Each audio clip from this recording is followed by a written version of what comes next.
Comme pour hier, voici une autre vidéo random pour vous dire 20 jeux médiocres auxquels j'ai pris plaisir à y jouer. Jeux médiocres ou mauvais selon la presse internet. Terminator Renaissance, un TPS ultra court mais sympathique à jouer. Mindjack, lourdeur et histoire bateau, mais le gameplay de celui-ci est bien sympathique et surtout un petit peu qui sort un peu de l'ordinaire, où vous pouvez contrôler l'esprit des ennemis et pour faire en sorte qu'ils puissent se battre à vos côtés ou alors contrôler carrément l'esprit d'un ennemi et combattre les autres ennemis. Rogue Warrior, un FPS ultra court, ultra rapide, mais j'aime bien l'esprit, l'humour du personnage.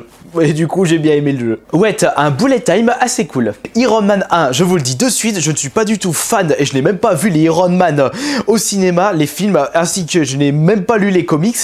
Mais quand j'ai découvert ce jeu, je me suis dit, mais c'est vrai qu'il est super au final, et donc j'ai bien apprécié à terminer entièrement ce jeu avec les 1000G sur la 360. Et c'est de même pour Iron Man 2. Destroy All Human en route vers Paname, un GTA-like ultra moche, mais j'ai trouvé le personnage principal très attachant et très drôle, et du coup j'ai bien apprécié jouer à ce jeu. C'est très important le personnage principal. Duke Nukem Forever, ça je pense que vous le saviez, ce FPS est bourré de bugs, graphiquement il est à la ramasse, mais l'humour de Duke et l'esprit de Duke Nukem dans ce jeu fait que c'est franchement, il est super plaisant à y jouer. So, étant fan de la série des films, je trouve que celui-ci, le fait que ça soit un survival horror, fait que déjà il est sympathique parce qu'on en voit vraiment très peu des survival horror dans les jeux vidéo. Et puis le fait que les boss sont des énigmes tordues, le fait que la victime est en train de vous stresser, il faut se dépêcher. Franchement, j'ai trouvé celui-ci super plaisant. Pareil pour Saw 2, mais celui-ci je l'ai trouvé meilleur que le Saw 1. Sonic the Hedgehog, le premier Sonic de la génération 360 et PS3, malgré le fait qu'il est buggé et que la maniabilité et prise de caméra, enfin angle de caméra, c'est complètement affreux, au moins l'esprit de celui qui est, et au final j'ai bien apprécié à jouer celui-ci. Les experts complot à Las Vegas. Bon, c'est peut-être parce que le fait que je suis fan de la série de Les Experts, mais au moins l'esprit de la série est retranscrit sur le jeu. Et au final, on retrouve l'esprit de la série et on apprécie ce jeu si on est fan. Harry Potter et le Prince de Sang-Mêlé, celui-ci j'ai bien aimé. Prison Break, un autre jeu bien fidèle à la série.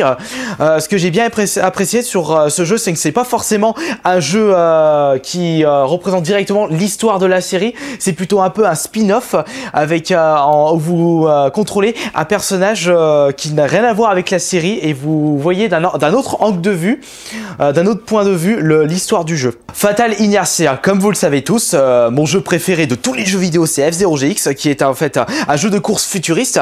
Il y en a très peu, voire pas du tout sur la 360. Sur la PS3, nous avons Wipeout, donc au final, sur la 360, nous avons ce Fatal Inertia. Il n'est pas aussi rapide et aussi tordu, enfin pas tordu, mais dynamique qu'un Wipeout ou un F-Zero GX, mais au moins, l'esprit course futuriste y est. Sonic Free Riders, oui, je le sais, je suis un grand fan de Sonic, donc au final, j'aime bien les jeux issus de l'univers Sonic, non pas tous, puisque Sonic Unleashed, je l'ai pas du tout aimé, même si je l'ai terminé, mais au moins Sonic Free Riders, je l'ai pas trouvé trop mauvais pour un jeu Kinect, contrairement à ce que disent les tests sur internet, et puis j'ai bien apprécié et terminé ce jeu. Singularity, un beau FPS. Wheelman, un GTA-like où vous manipulez dans l'histoire Vin Diesel. Bien sympathique celui-ci à jouer. Dark Void, bon, c'est vrai que les graphismes de celui-ci sont pas au rendez-vous également. Après l'histoire, il y a des bugs, dans l'histoire il manque des choses. J'ai bien aimé jouer celui-ci également. Et enfin, pour terminer, Ken and Lynch 2. Alors celui-là, l'humour me fait triper à mort.